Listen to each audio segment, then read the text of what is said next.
I'll confess that I'm a total numbers nerd. I absolutely love digging into analytical data to try and work out what it's saying. So in lots of ways, having access to analytics data for my YouTube channel is both a blessing and a curse. On one hand, I can get data on what sort of audiences are watching my videos, and I can see what those people like and don't like about my videos.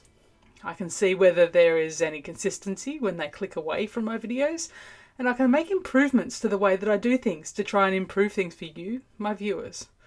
But the other side of the analytics coin is that I can spend way too much time focused on how many people are watching my videos or how many people are not watching my videos. And where that has the potential to become problematic is when I start comparing my stats to the stats of other people.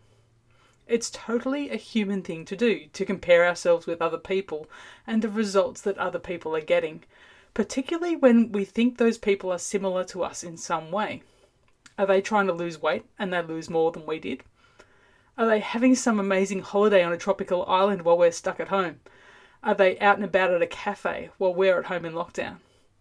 You may know that about a month ago I took part in an online workshop for Kingdom Messengers who wanted to launch a podcast. Now that it's been 4 weeks since many of the people who took part in the workshops launched their channels, there are a few posts starting to show up with some of the results people have achieved. In particular, there was one guy who had just ticked over 200 subscribers on his channel who was asking for feedback about how to get more people watching his videos. Given that right now my own channel has 43 subscribers, it would be really easy for me to go, oh, look at that. He's got 5 times more subscribers than I have in the same period of time. So I must be doing something wrong over here on my own channel. And then spend a whole heap of time trying to work out what he's doing differently to me so that I can implement some of those things over here on my channel. Frankly, it wouldn't matter if I only had 2 subscribers and he had 100 times more subscribers than I did. There's not really any point to me comparing myself with anyone else like that.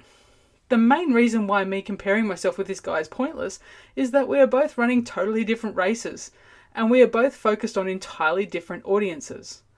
Even though we've both launched YouTube channels, God is going to use both of those channels in 2 entirely different ways to reach totally different groups of people with 2 totally different messages. Comparing ourselves to other people is a major distraction from our own work, and it's a distraction that can lead to a whole heap of problems that we don't really want, like envy, jealousy, and discontentment.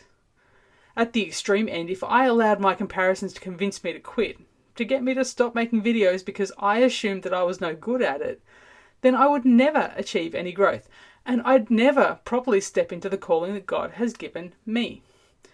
You might be familiar with the expression that comparison is the thief of joy, but it might surprise you that this isn't an expression found in the Bible.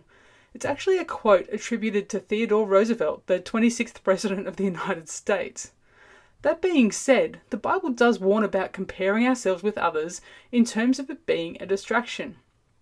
Galatians chapter 6 verses 4 to 5 reminds us to pay careful attention to your own work, for then we will get the job satisfaction of a job well done, and we won't need to compare ourselves to anyone else. As kingdom people, we are each responsible for our own conduct. So taking our eyes off our own work to look at what other people are doing isn't particularly helpful. 2 Corinthians chapter 10 verse 12 speaks of the ridiculousness of comparing themselves with each other and using themselves as a standard of measurement. In the end, that won't count for much because God has individually and uniquely gifted each of us, making us incomparable with one another. There are also plenty of byproducts of comparison that are covered in the Bible, things that comparing ourselves to others leads to, like jealousy, envy, and discontentment. If you've been comparing yourself, your life, or the results of what you've been working on with other people, and feel like you're somehow less than, or defeated, or not good enough, I want to remind you that in the end, as kingdom people, we shouldn't be doing anything that seeks the praise of humans. The only one whose opinion counts about your work, your results, and your motivation is God. Don't get so busy looking sideways at what other people are up to that you lose track of what's actually important. And that is your obedience to the promptings of the Holy Spirit and your walk in accordance with your unique and individual personal calling.